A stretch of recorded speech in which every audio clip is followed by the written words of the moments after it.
Vote দিয়ে আসতেছে অমূর্ছনীয় যে কালিটা এটা তারা মলম যেতে একটা কিছু দিয়ে দেখা যায় মুছে ফেলে তারা আবার পুনরায় আরেকটা স্লিপ নিয়ে যা ভোট দিয়ে আসতেছে। আমি মাওলানা একেম বদিউজ্জামান দাঁড়িপাল্লা মার্কার পক্ষে রানশোল ইউনিয়নের তত্ত্বাবধানকারী।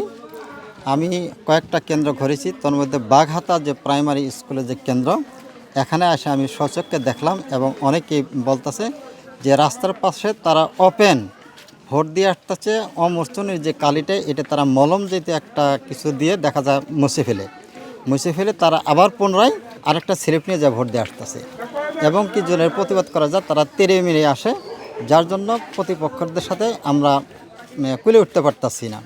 তা আমি বলতে চাই দি নিউজের মাধ্যম দিয়ে জাতিকে যে অতি দ্রুত যেন এই পদক্ষেপ নেওয়া হয়, প্রশাসন এবং যারা আইন শৃঙ্খলা রক্ষাকারী বাহিনী আছে তারা যেন দ্রুত এসে এটা স্বচক্ষে দেখে এটা প্রতিরোধ করে।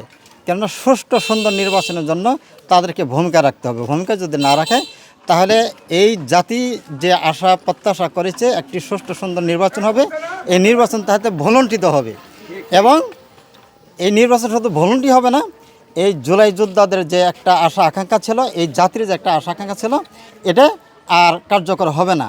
অতএব ভোট কারচুপি এবং ভোট যে ডবল দিচ্ছে, এই ডবল ভোট যাতে না হয়, এটা দিয়ে আমাদের জাতিকে যেন আর প্রমাণ করতে না হয় যে একজন আরেকজনের ভোট দিয়ে দিচ্ছে।